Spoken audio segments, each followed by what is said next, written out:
Good morning, and thank you for joining me for WECT News Now. I'm Randy Aldridge, and I am joined by the one and only Gannon Medwick, clearly ready for his day. He's got his sleeves rolled up, but it took me too long to get these cufflinks in to do it.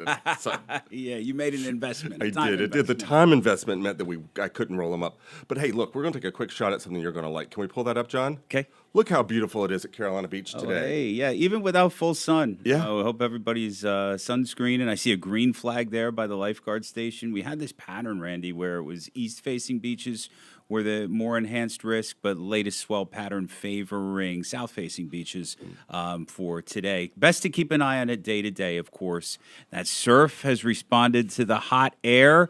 It's now up to 79, 80 degrees. I actually went in the water this weekend. Yeah. Not in the ocean. I went into the pool. Okay. Smaller pond. Smaller pond, yeah. The cement pond. Yes. But it was wonderful. It was wonderful. Yeah, I had my grandson with me, and he would have gone in it before breaking the ice. He doesn't care, but Yeah. But we spent the whole afternoon or whole morning rather in it. Summer officially arrives this Sunday, so Father's Day, also doubling as the first day of official summer. But I mean, meteorologically, it's already here. I don't think anybody's saying spring anymore. No, Yeah. I wouldn't do that. Yeah. We are not saying first alert weather day anymore. It's hot today, but we're off the peak of the heat wave. So got to draw the line somewhere. But hopefully, everybody stayed rested and hydrated over the weekend. I do want to tell you, you were accurate about those last few days. We're just kind of watching it develop, and it's like, well, it's been hot, but we were going to take that next step, and gosh, did we? People give meteorologists a tough time sometimes, when they say stuff like that. Sure. But you were on the nose those past few days. Well, we're charged with giving the weather and making it accurate, and right down to how you feel about it as well. That's a tough thing, especially in a diverse landscape. But what we can all kind of get on the board with every spot. Every spot is at least a degree or two cooler today than this time yesterday. So that's how we can measure that the heat wave has indeed crested. I wouldn't say broken, because these 80s that are pretty uniform across the map, we are going to cross into like 90, 91, 92 in a lot of cases. So that's still very hot this afternoon, but just not that extra taxing brand that we had the last couple of days. Randy, last 3 days, 97, 95, and 95 were the highs in Wilmington. And that's not even accounting for the heat index, which matters, of course, as well. So here's that slight cooling today. We still put a 92 in the panels, middle and upper 80s tomorrow. So if you're a cool weather fan, if you work outside, you have projects, at least this is a nudge in the right direction as far as comfort and safety, really. But I do need to alert you to another turnaround for the hotter as we head toward Thursday, and that emblem there is for the Juneteenth holiday on Friday in day 5 position. Chances for pop-up showers and storms present pretty low. We need something really widespread, and that's been for the umpteenth month in a row that we need that. Friday's position, interesting, could get a little input from the tropics here, and I want to talk about that in a moment. Just a quick look at the latest radar scan, though, as we're doing the digital here in the 11 o'clock hour and maybe thinking about lunch. Tropical storms not active in the Atlantic Basin. There is a disturbance near Brownsville, Texas, there in the Rio Grande Valley, and it could catch a little bit of that warm western Gulf water. So the National Hurricane Center has low development odds on that. But if it's the only game in town in the Atlantic tropics, we're gonna talk about that. And best case scenario for us is that system doesn't develop, or even if it does become a little something in the western Gulf, moisture could kind of get siphoned up into our area Friday night. So that's why we have the highest percentage there. Certainly not a slam dunk. We know that droughts like to sustain themselves. So I could envision a scenario where we just kind of are left for wanting more. But if you want to hope for something a little bit more substantial, that would be the realm in which I'd look to Friday night. And then all the better for outdoor plans, looking pretty good for the weekend. Even Sunday, you could say, at this point, looking a little better than Saturday. So I'm a dad. I'm a gardener. I'm going to say, if I could place my order to Mama Nature, please fill this order, Mama Nature. We get a good rain Friday night, and then we get some good outdoor weather for much of the weekend. All right, and Sunday's looking good for Dad. That's what this dad wants. Yes. Yeah. Look, I'll take anything. I got a grandbaby at this point, so Yeah. that's all I care about. Your you just roll with the punches then, whatever happens. Yes, and they're two little boys, so they're at the age now that we're just letting Mother Nature teach them the lessons. They're like we no longer tell them to stop unless it's like death defying. Right. They're like you're gonna figure it out when you fall. But it's just a scrape; it'll heal. Or as our dads probably would say, just rub some dirt in it. Yeah. Remember those good old days? Yeah. I've been told in so much. Yep. Yeah. Well, all right, so don't cancel any plans for the weekend. Maybe some rain on Friday. No, certainly not. I mean, and you see those percentages. I mean, they're never zero, really, because we've got the warmth and humidity. This time of year, it's rare. A lot of times in winter and maybe early spring, we can have like long stretches where there's just zero. So we got some 20s and 30s. Don't want to totally discount that, but the best opportunity is looking like Friday night. And then a 20 and a 10, at least right now, for Saturday and Sunday. Yeah, that's not bad. You keep those plans at least penciled in. Good. You know what? I have to be honest. I did not know you were a dad. No? All this time, I did not know that. Really? How old's your son? Or daughter? 2 daughters. Yeah, so. Oh, you really? Yeah. Well, you got the opposite of mine. Yeah, for sure. I got a 19 and 15. So, yeah. Okay. So they're up there. They're like, well, they think they're fully formed. They're almost fully formed. Yeah. So we're still working on like let's buckle down. All that. My son's 26. Trying to guide them. Wait till they're 26 and with their children of their own. It's like really keep your mouth shut and hope for the best. I know, but my brother had 2 girls, so heaven help you. Yeah. Well, hopefully heaven's been helping for a while because they're a trip. All right. Well, I'm going to let you get out here. Let's put that weather cam back up if we could, John, just so we can get a good image of the weather as See it. What? I said we'll see you. Yeah, sounds good. We'll see you in a little bit. All right. Thank you very much. And in just a moment, we're going to get Kim Ratcliffe in here. She's going to talk with us. But until that, John, let's go ahead and get to these headlines before we get to the big story about the hurricanes. Can we do that? Gotcha. All right. In our top stories today, we're going to take a look around the region. First up, the man that you're about to see on your screen is expected in Onslow County Court today. This is him facing 10 child sexual exploitation charges. Anthony Girona of Sneads Ferry was arrested Friday after a case brought by the Pender County Sheriff's Office. According to warrants, the offenses occurred in November of 2024. He's being held at the Onslow County Jail without bond. And 3 families in Bladenboro are without a home after a fire. Now, this happened Saturday at a multifamily home off Lewis Street. The Bladenboro Fire Department, along with departments from Allenton, Clarkton, and Elizabethtown, all working to battle this blaze. Look at the results. The State Bureau of Investigation, Bladenboro Police, and the Bladen County Fire Marshal are all working to investigate the cause of the fire at this time.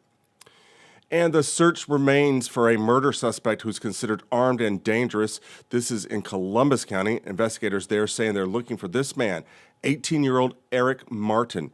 He's wanted for the murder of Raphael Goins. Goins was found dead from a gunshot wound on Berry Lane in Whiteville last Thursday. The sheriff's office says if you see him, do not approach him. Instead, you're asked to call the sheriff's office immediately.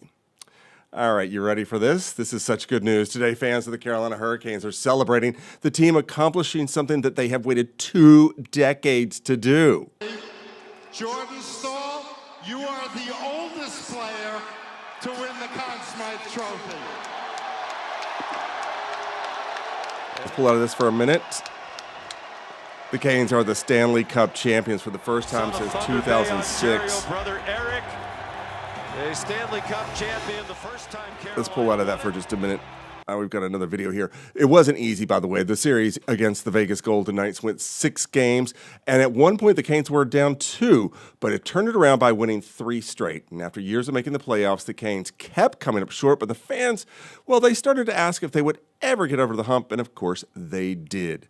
All those years of frustration felt by both the team and the fans all ended last night. Look at this. These are some of the celebrations from Raleigh where people filled the streets, some of them even dancing, you're going to see here in a moment, with a replica of the Stanley Cup. We're just going to roll on this for just a minute. There it is. That is their replica of the Stanley Cup. And here it is right. One of the biggest reasons the Canes are lifting the Stanley Cup is because of this guy right here, Captain Jordan Stahl. He was awarded the Conn Smythe Trophy. It's awarded to the most valuable player of the team. during the Stanley Cup playoffs, and Stahl truly earned it. He scored 6 goals in 6 games during the final.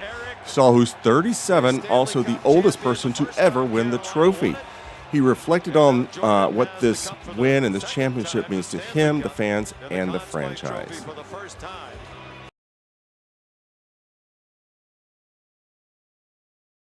And this is really family, but in that room is the same feeling. And you know, I wanted to win that thing so bad, but I wanted to win it so much more for everyone else in that room, and how much they deserved it, and how hard they've all worked. It just gives me chills that we were able to pull it off for each other, and family was a big reason.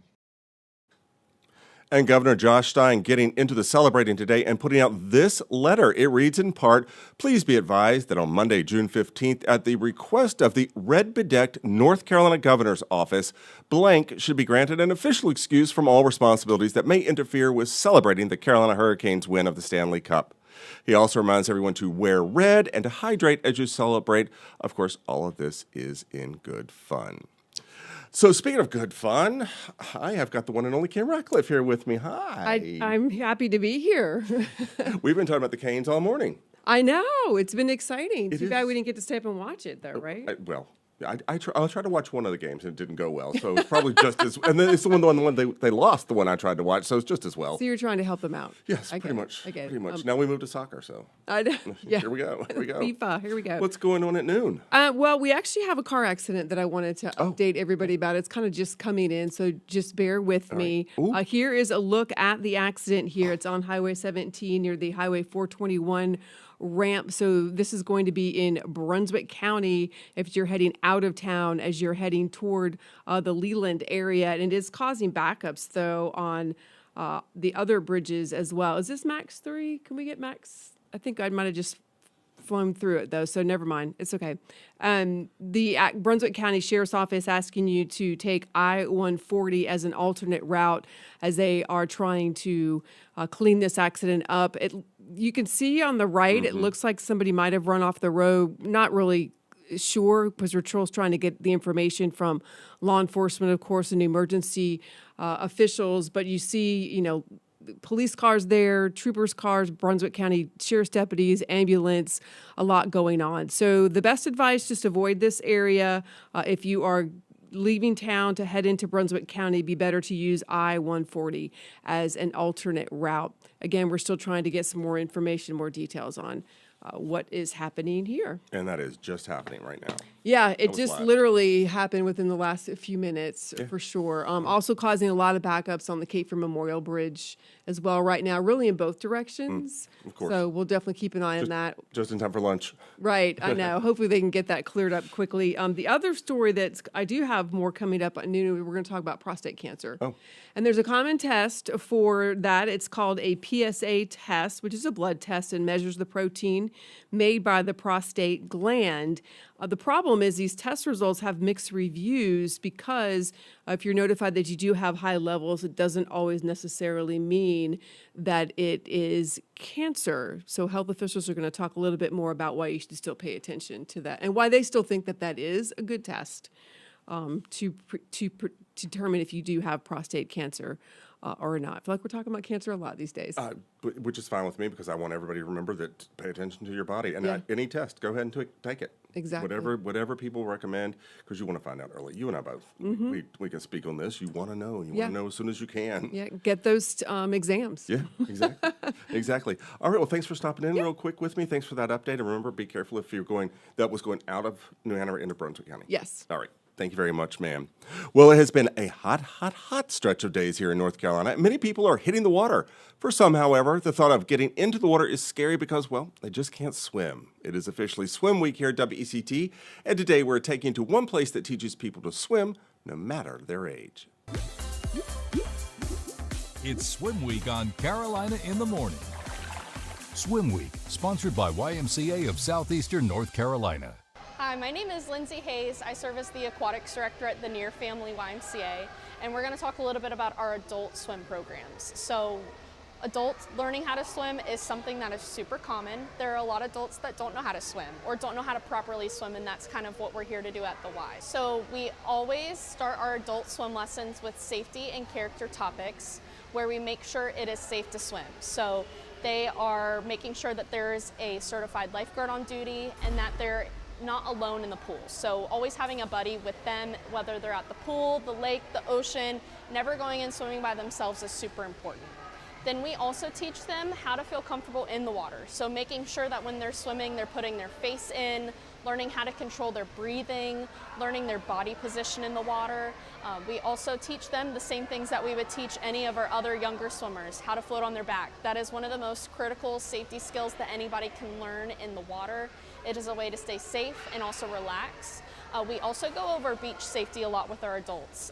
So teaching them how to stay safe if there were a rip current in the ocean, so ensuring that they stay calm, they do not panic, being able to float on their back and understand that they need to swim parallel to the shore. We also teach our adults that are learning how to swim, so how to move their arms properly, how to kick their feet, how to control their breathing, and then we also teach them how to look for the wall, how to climb out of the wall, how to use a ladder appropriately, how to make sure it's a safe space to swim. So we love our adults. They are so awesome to teach. We have a lot of adults with varying abilities taking our swim lesson programming. If you're interested in our adult swim programs, whether you're a beginner or a more advanced swimmer, we have a lot of different options here at the YMCA. So you can go to our website at ymcasenc.org to see what we have to offer. We'll have more on Swim Week every day this week. Speaking of every day, our world is changing with the use of AI every single day, it seems like. From helping with work to getting tasks done, millions of people finding AI a useful tool. But today, we're talking about a new study that found a growing number of teens are using AI for mental health advice. A new study published in JAMA Pediatrics looked at teens and young adults the ages 12 to 21 and found nearly 1 in 5 are using AI for mental health advice. The study found teens are using AI chatbots for emotional support, sometimes instead of talking to a real person.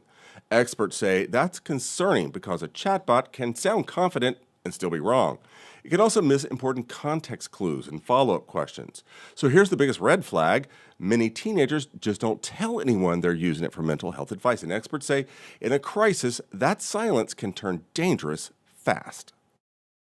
Unfortunately, these AI tools are not developed to really handle mental health crises. And so there have been instances where people have put in things into a chatbot and get information back that actually seems like it's supporting something like that. And that's very dangerous. And anyone at all who is struggling with suicidal thoughts can call or text 988 at any time for help. And speaking of help, I have our own Raina Crooms here. You did this story for us this morning. Mm-hmm. And something we didn't get to here is there are some warning signs that parents can be on the lookout for, right? That's right. The biggest thing to look out for is just a change in your child's behavior. So if they're spending more time on the phone, if that screen time is up, if they're sleeping more, sleeping less, a little bit irritable. I was told that's something that parents can look out for. Just have that open dialogue with your teenager so they feel comfortable enough going to you to say, hey, this is wrong. Hey, I'm struggling with this, instead of going to their phone. Should parents also monitor what their kids are looking at on the internet? And I think a lot of people do when they're young, but as they get older, maybe less so. And is that a good tip as well? Yeah, that's something that I directly asked the woman that we just heard from, and she says always keeping that door of communication open is the best thing to do. So you should be in the know of what your child is doing online. Yeah.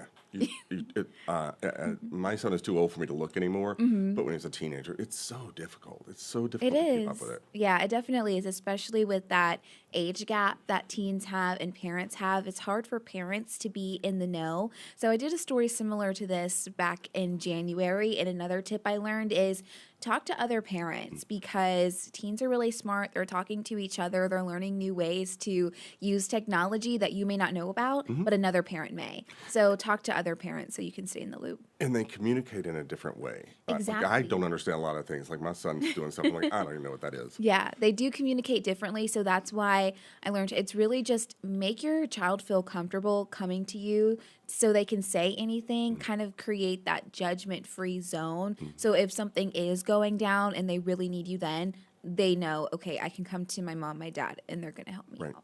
And something I mention all the time is we don't talk about mental health enough in this country. It is something that can be fixed. There help. There are ways to help you. Mental health is health. Yeah. Reach out. Parents, reach out. Ask the questions. There is help available for people who are struggling with their mental health. And in this story that I did, I put a link to different resources where you can find a therapist. You can put in what kind of therapist you're looking for, the needs that you have. It'll also direct you through insurance, which can be a challenge to work through sometimes. So there is help available. You don't have to use AI. Another thing I learned is because, AI wasn't developed to deal with mental health crisis. No.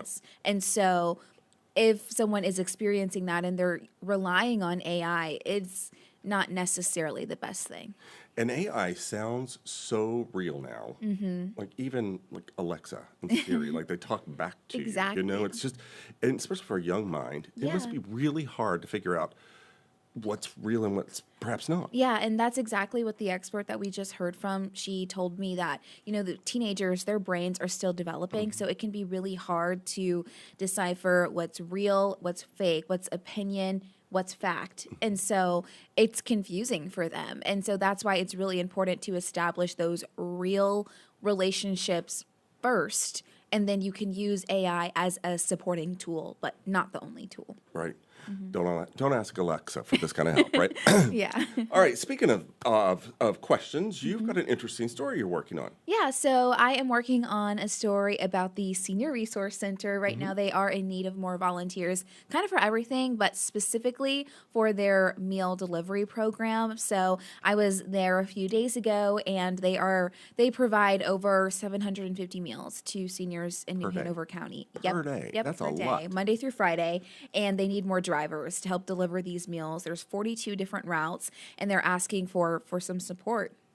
And of course, if you can volunteer, definitely go do this. But things that you need to know is that it's and perhaps this is the reason they're struggling. You drive your own vehicle, right? Yep, you do drive your own vehicle, and it's Monday through Friday in the mornings. So sometimes it can be harder if you have a job, if you're worried about gas, if you don't have the time. So I'm going to be addressing those things in my story tomorrow. Well, here's some questions I want you to ask.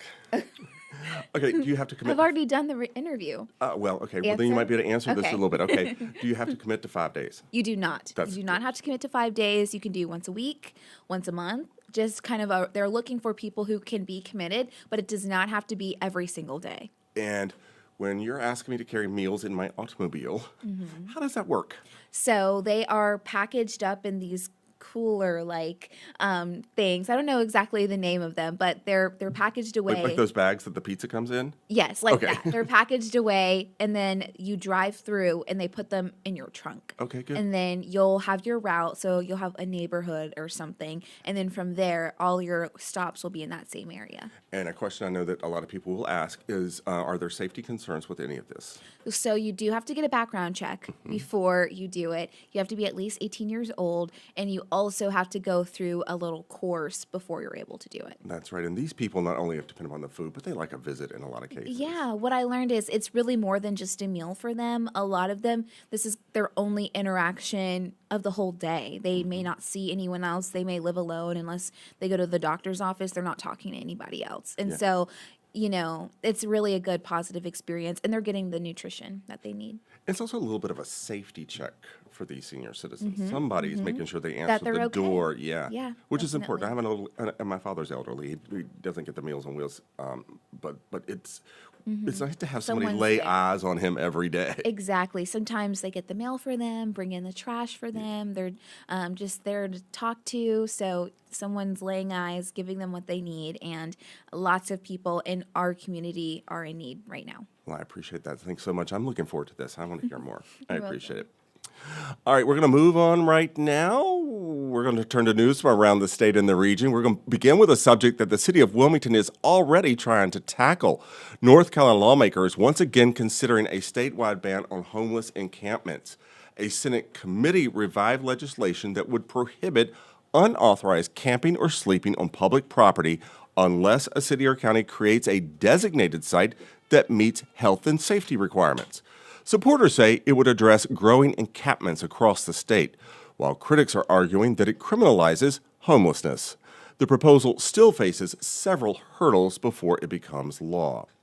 And as I mentioned, the city of Wilmington is working on this already. They have a camping ordinance that bans sleeping or camping on city property between 10 p.m. and 7 a.m.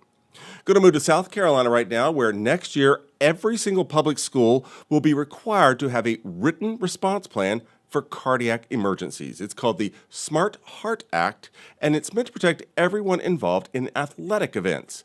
And that includes sporting events, games, and practices.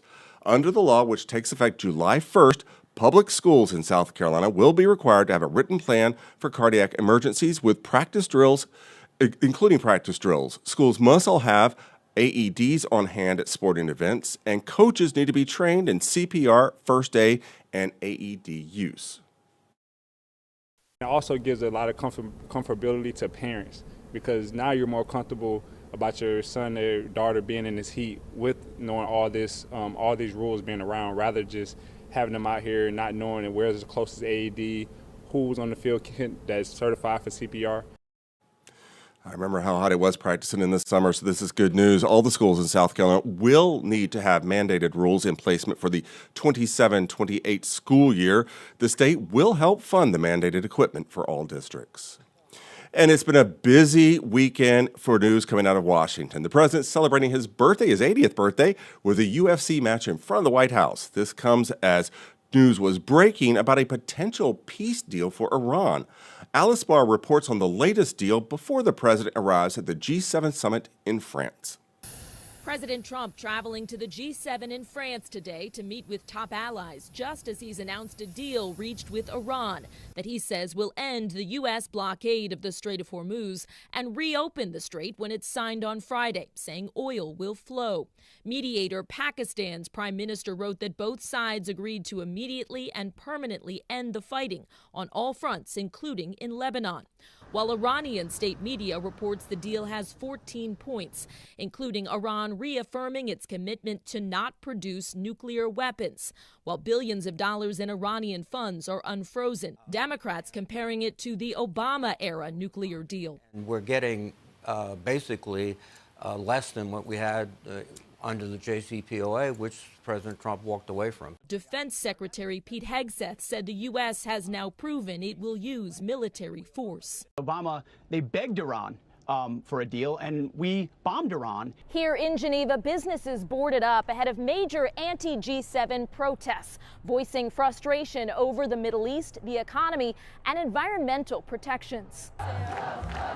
Thousands marched the streets on Sunday. We have kids and grandkids, and so we are really concerned about what's going on. At one point, setting a Tesla on fire. An hour away in lakeside Évian-les-Bains, France, an enormous security presence for the meetings where President Trump comes face to face with allies he's accused of not doing enough to help with Iran and antagonized through tariffs and trade.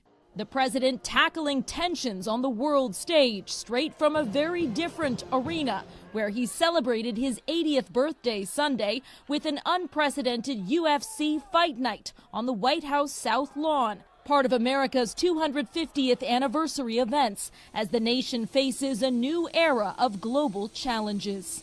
Iranian state media reports that after the deal is signed, there will be a 60-day window for final negotiations focused on Iran's nuclear program and remaining sanctions. In Évian-les-Bains, France, Alice Barr, NBC News. And voices from around the world are reacting to the news of a deal with the news of a deal. Israeli Prime Minister Benjamin Netanyahu not publicly commenting yet. Oren Lieberman breaks down some of those responses. We haven't heard from Prime Minister Benjamin Netanyahu, and we'll come back to that in a second, but we have heard from some of his government ministers. Even as we don't know the full extent of this deal, One minister said, quote, the deal is bad for Israel and the entire free world, while another one said it does not ensure our security. So you see that reaction. Netanyahu, however, has been notably quiet. In fact, the only message she posted on social media yesterday related to any of this was a happy birthday message to Trump. And yet you have Lebanon in the middle of all of this. You have Netanyahu, who wanted to continue and still wants to continue the wars both in Lebanon and with Iran. But President Donald Trump is simply making it clear that he's pursuing diplomacy, going in a different direction, and believes that this ceasefire agreement will, frankly, in his mind, solve a lot of the region's problems. It's also noteworthy that Trump, and it's hard to imagine any other Republican or Democratic president doing this, called the Hezbollah attacks on northern Israel that triggered Israeli attacks in Beirut, quote, very small and meaningless. Difficult to see anybody else doing that for an attack on Israel from a U.S. designated terrorist organization. Now the question is, will the conflict in Lebanon derail what will be very difficult negotiations following this signing of the memorandum of understanding here? And that is, at least as of right now, unclear. Trump has demanded that Israel stop attacking anywhere in Lebanon, and he said Hezbollah should stop attacking Israel, but that's a demand we've seen before in mid-April in a previous ceasefire, and that fell apart within a matter of days. Meanwhile, Israel's defense minister has said that Israel has no intention and will not withdraw from the territories it occupies in southern Lebanon, and that could also put a roadblock in all of this, as Iran is demanding a Lebanon ceasefire as part of this broader agreement. And after months of controversy and court wrangling, President Donald Trump's name is being removed from the Kennedy Center. Workers set up scaffolding Friday and began taking down the controversial letters overnight under the cover of tarps. It comes after a federal judge rejected the administration's last-minute bid to block an earlier court ruling to remove the signage.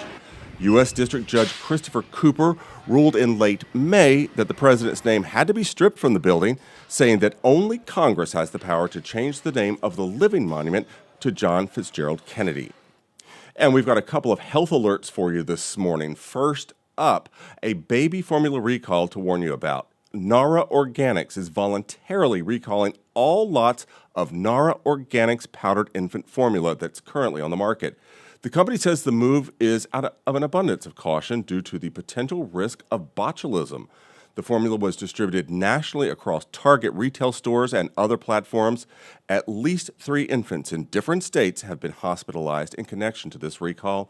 There are no reported deaths so far. And if you take Moringa supplements, listen to this.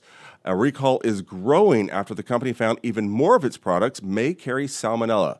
Total Nutrition is adding TN vitamins and Doctor's Pride Moringa capsules to the recall. The products sold on Amazon, Walmart, Target, and TikTok. If you have them, stop using them, throw them away, and contact the company for a refund.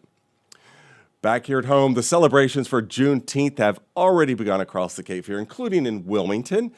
Wilmington's Juneteenth Festival Week kicking off with a joyful gospel celebration as part of a week-long event honoring the end of slavery in the United States. It has a big family on focus and family and community. Events are hosted by the Juneteenth Committee of Wilmington, and they say that their goal is to empower, educate, and energize the community. They also say they've been doing that for more than 30 years. It's all built for the community, and everyone is welcome. And yesterday, on day one of the festival, children and adults filled Shiloh Baptist Church with song and dance. And one woman told us that this week is about celebrating the freedom to live fully and openly. That spiritual freedom is just like physical freedom. It's just like educational freedom. It's just as important. And so we have to understand it is a faith of praising God, and gospel music is a primary part of that. That is a contributor. Most of the events this week are free. The only one that costs anything at all is Friday, and that's for the breakfast. We've got the full schedule posted inside this story right here on WECT.com. And in Pender County, the animal shelter there is now open for business after some state-mandated renovations, and they've already had staggering levels of animal intakes. Around 100 animals fill the shelter now. The shelter typically has 10 to 30 new arrivals per day, and workers say they're feeling the increase. While the upgrades to the shelter are done, the need for adoptions has not changed. I'm not full yet, but it's definitely, you can feel it. You know, we can definitely feel every day the numbers jumping and jumping and jumping. And right now they've gotten 16 animals ready for adoption, including 12 dogs, 2 cats, and get ready for this, 2 guinea pigs if you're in the market for that. They will have more animals ready at the end of the month.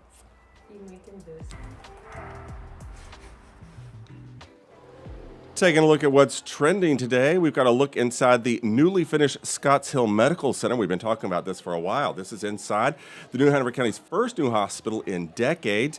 It has 66 medical beds and surgical beds, 8 ICU beds, and 14 observation beds. This was at the Community Day this weekend where people got inside. Grant Rush, the president of Scotts Hill Medical Center, says with the continued growth in this region, their goal is to make care easier to access and close to home. We're really about is creating healthcare in your backyard. So how do we bring healthcare to the communities? How do we have access for healthcare so you don't have to spend hours in the car trying to receive healthcare? The facility is officially open for patients tomorrow.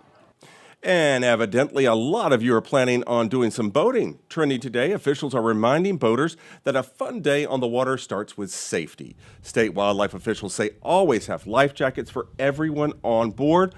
Keep your kill switch ready and stay aware of your surroundings as you head out, especially around jet skis and swimmers.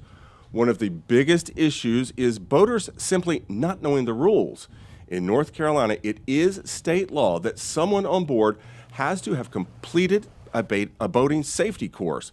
Officials say that knowledge will prevent a fun day from going overboard. People don't realize boats are very, very dangerous. That's why the biggest thing is promoting safety, because we also want everybody to have a good time. We want to have a good time.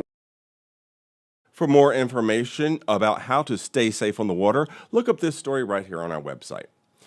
And something almost everyone is clicking on today, besides the Hurricanes win, is the New York Knicks win. On Saturday, the Knicks claimed their first NBA championship in more than 50 years. Fans in New York were overjoyed and took their celebration into the streets of the Big Apple, but the revelry turned into chaos. Reed Binion reports. The New York Knicks greeted by exuberant fans as they arrived home Sunday after becoming the new NBA champions. The Knicks beating the San Antonio Spurs Saturday to win their first NBA title in more than half a century. Fans across the Big Apple erupted in celebration at the moment of victory. From Brooklyn to Central Park to Times Square and outside Madison Square Garden, the mood in New York was ecstatic after Saturday's win. We didn't sweep, but we cleaned up really quick. There's a joy here in this city, and there's a unity in this city that we haven't seen maybe since 9/11. Fans flooded the streets after the big win, crowding into intersections with some climbing light poles and others getting on top of buses. But as the night progressed, the celebration turned chaotic, with 5 school buses set on fire in Times Square and 5 police cars damaged on 6th Avenue. After a trash fire was set in the street, mounted officers, their horses fitted with protective eye gear, made a line to move people out of the roadway. Crowd control units gathering behind the mounted officers to disperse the crowds. The NYPD said dozens of people were arrested in connection with the game on charges including assault on a police officer, criminal mischief, disorderly conduct, and resisting arrest. 10 officers were injured. I'm Reed Binion reporting. In other sports news, the World Cup is moving along with the U.S. already picking up its first win. One team, however, is coming to the States with a lot on their minds. Iran is in the mix this year, and there's a chance they could end up playing the U.S. Here's a look at their story. Outside Iran, Los Angeles is home to the largest population of Iranians. And many of the soccer fans we spoke with acknowledge the mixed feelings about cheering for Iran in the World Cup, but are choosing to take pride in their home country.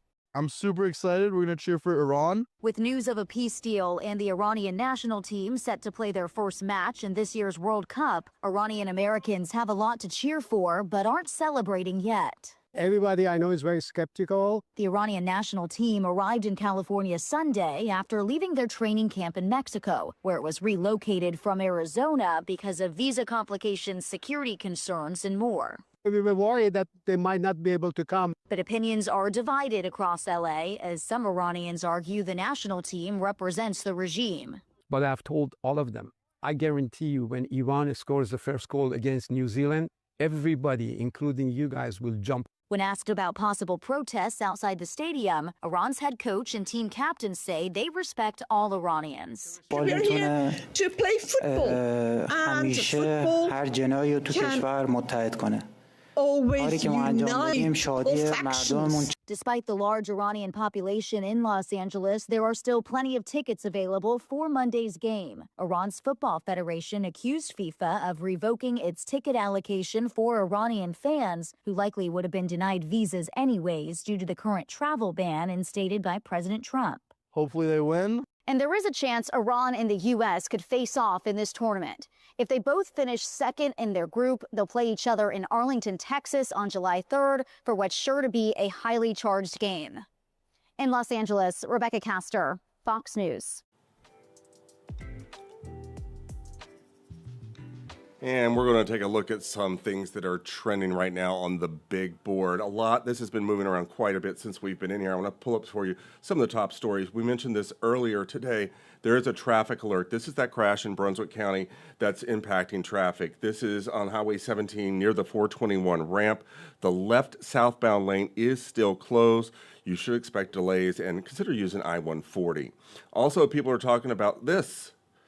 Scientists have said there is a cold spot in the Atlantic Ocean, and it may mean climate disaster. Here's the basics of it. They call it the cold blob. It's in the North Atlantic, just south of Greenland. It's cooled nearly 2 degrees since 1900, and that it comes as the rest of the ocean is getting warmer.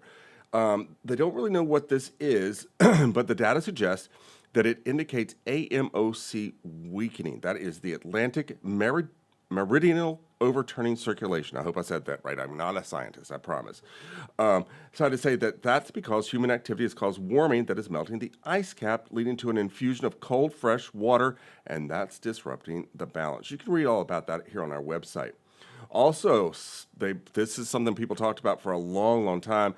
It was in 2008. They called it the Sundrop murders, and somebody has been arrested. This is here in North Carolina in Concord. New video showing the arrest of the man accused of killing 2 people at a Sundrop bottling facility. Johnny Stephen Talbert, arrested May 21st in Port Angeles, that's in Washington State, now charged with 2 counts of first-degree murder, 1 count of robbery, and it all stems from that shooting in Concord. It was 2008. 59-year-old Donna Barnhart and 44-year-old Daryl Knowles were killed. Police saying that Barnhart was a longtime office manager and Knowles was there to apply for a job. This is something I think a lot of us remember back when that happened. Lastly, and this is just such a sad story, but people are checking on this. This is Kissimmee, Florida. This is right outside of Orlando. Authorities say a pair of 5-year-old twin sisters drowned while on vacation at the rental home they were in. The family was from Atlanta. They were at a short-term rental. The twins were found unconscious in the backyard pool just hours after the family arrived. A 15-year-old was put in charge of watching them while their parents went to the grocery store, and of course that investigation is ongoing. All right, let's lighten things up a little bit. There's a lot happening in the world of entertainment, starting with the one and only Emily Blunt. I just love her. She is starring in Disclosure Day, which topped the box office this weekend. Rick Damigella has that story and more in the Hollywood Minute. Whatever happens, don't you let go. Steven Spielberg's Disclosure Day topped the North American box office in its debut weekend. Emily Blunt describes her reaction upon first reading the script. I was a bit overwhelmed when I read the script. I was like, this character is going to be a kaleidoscopic experience. You know, luckily when you're directed by Steven Spielberg, you're kind of safe. There's a lot of attention on us, and if we're not a solid group, then how are we going to withstand all the noise outside? America's Sweethearts, Dallas Cowboys Cheerleaders is back. Season 3 of the reality series kicks off June 16th on Netflix. Cool cats cruise in a 70s flick, old school energy like 76 with the wide brim hats. That's British jazz rap group Us 3 and their new song, Cool Cat. The new single features vocals by longtime collaborator Akil Dasan. In Hollywood, I'm Rick Damigella.